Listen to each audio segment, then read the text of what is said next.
You ever wake up, step outside to breathe in some fresh air, and think, wow, life's good?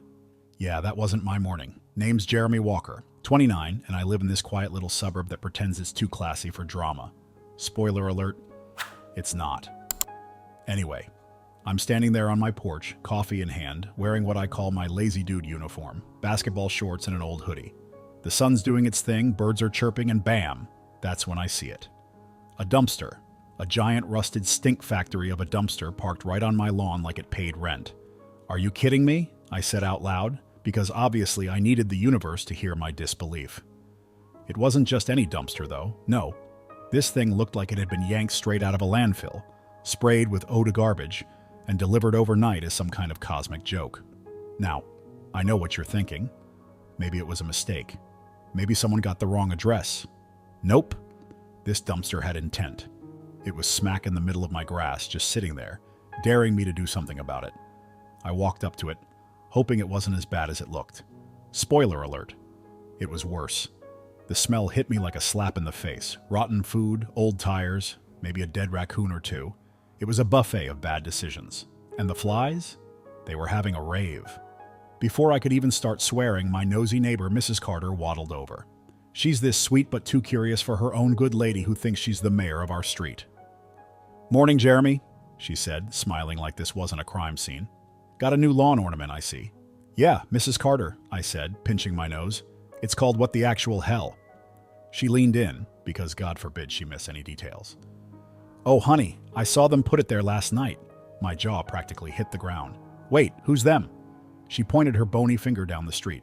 "Police officers, 2 of them, pulled up, dumped it, and drove off like it was the middle of the night trash Olympics." Now, let me pause here. I don't hate cops. I really don't.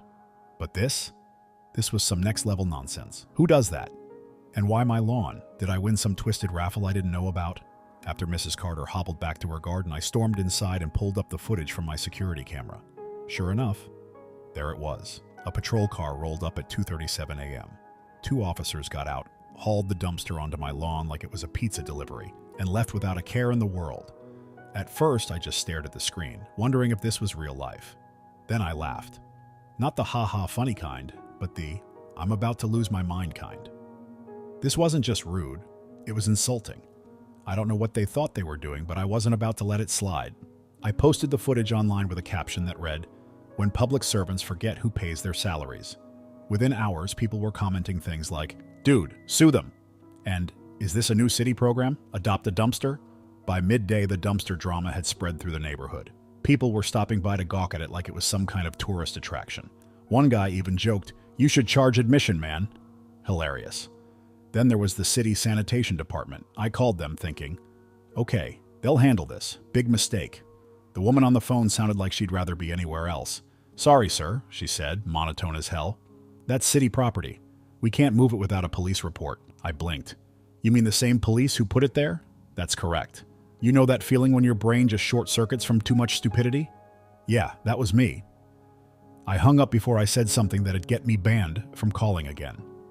By the time the sun started setting, I was standing on my porch, staring at this dumpster like it was a personal enemy. The flies were buzzing. The smell was getting worse, and I swear I could feel my property value dropping by the second. I realized something in that moment. This wasn't about a dumpster. This was about respect, or lack thereof. Those cops thought they could do whatever they wanted because no one would call them out. Well, they picked the wrong lawn and the wrong guy. I didn't know how yet, but I was going to make them regret ever touching that dumpster. The next morning, I woke up to the same smell that had invaded my dreams. You know it's bad when even your nightmares can't escape the stench of rotting garbage. My coffee tasted like disappointment. My mood was trash, literally. I wasn't about to let another day go by with that monstrosity parked on my lawn. It was time to do something. I threw on a hoodie, grabbed my phone, and drove straight to the police station. It's one of those old brick buildings that's trying way too hard to look respectable. Walking in, I felt like I was stepping into enemy territory, but I wasn't about to let them see me sweat. At the front desk sat an officer who looked like she'd rather be anywhere else. She barely looked up when I slapped my phone on the counter and hit play on the video of the dumpster delivery. "That's your guys," I said, pointing at the screen, "and that's my lawn." She chewed her gums slowly, like this was the least interesting thing she'd seen all day. "You'll need to speak to Officer Bradley," she said, finally dragging her eyes up to meet mine. Of course, it had to be Bradley. The guy was a legend in this town for all the wrong reasons. Lazy, arrogant, and always walking around like he was auditioning for a cop drama. 5 minutes later, he swaggered out of the back room, already smirking like he knew this wasn't going to end well for me. "Mr. Walker," he said, leaning against the counter, "what brings you in today?" "You put a dumpster on my lawn," I snapped. "Care to explain that?" He raised an eyebrow, his smirk widening. "It's city property. We needed a place to put it." "And you thought my front yard was the best option?" "Relax," he said, waving a hand like I was overreacting. "It's temporary." "Oh, really?" I shot back. "What's the timeline on this temporary arrangement? Because I've already had neighbors asking if I'm opening a landfill." He chuckled, which only made my blood boil. "Look, we're understaffed, and the city's sanitation department is backed up. It's just a dumpster, Walker. Don't make it a bigger deal than it is." I leaned in, my voice low and steady. "You turned my property into a dumping ground and you think I'm overreacting? Maybe I should return the favor and park my car on your lawn. See how you like it." His smirk faltered just for a second before he leaned closer, his tone dropping. "Careful, Walker. People who push back against the police tend to regret it." That was it. The line had been crossed. "Oh, I'll push back," I said, my voice sharp enough to cut glass, "and we'll see who regrets it."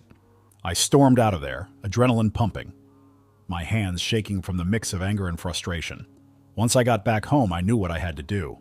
I uploaded the security footage, along with a clip of my interaction with Bradley, to every platform I could think of. The caption read, "When your local police think your lawn is city property." The response was instant. Comments started flooding in, people sharing their own stories about Bradley and the department. Some were funny. "Is he starting a dumpster decor business?" And others were downright infuriating. Turns out this wasn't the first time the police had pulled something like this, but it was the first time someone had caught it on camera. That night I was feeling a little victorious.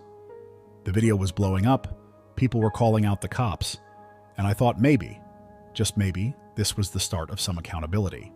But then, around midnight, I heard it, that same low rumble of an engine. I jumped out of bed, ran to the window, and there it was. Another dumpster. Bigger, uglier, smellier. I ran outside, yelling into the darkness, "Are you serious right now?" No response, just the sound of the truck disappearing into the night. I stood there, staring at the two dumpsters now sitting side by side like they were mocking me. The smell was unbearable, but the insult? That was worse.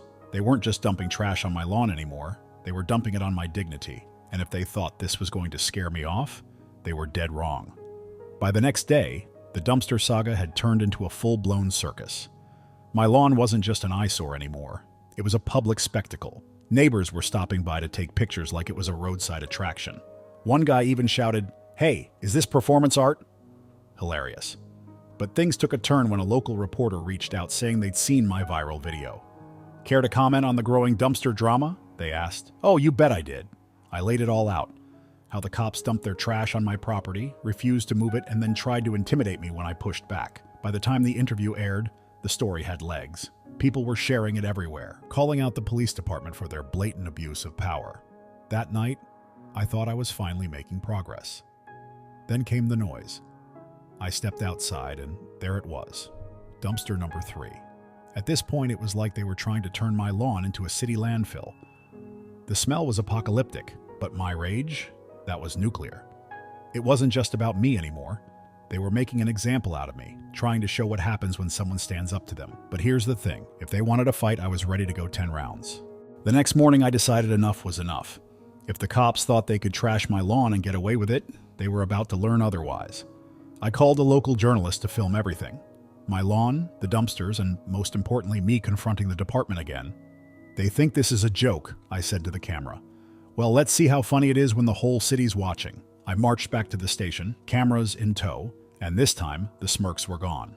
Officer Bradley tried to wave me off, but I wasn't having it. "You've got 3 dumpsters on my property now, Bradley. What's next? A landfill permit?" The tension in the room was thick enough to cut with a knife. He looked like he wanted to say something, but the cameras had him pinned. Instead, he muttered, "We'll handle it." By evening, the story was everywhere.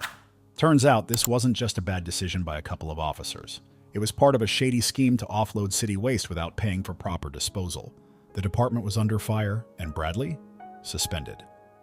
As for my lawn, the dumpsters were finally hauled away, but not before I made sure the whole city knew the truth. "Guess they learned the hard way," I said to a reporter. You don't mess with someone's home and expect to walk away clean.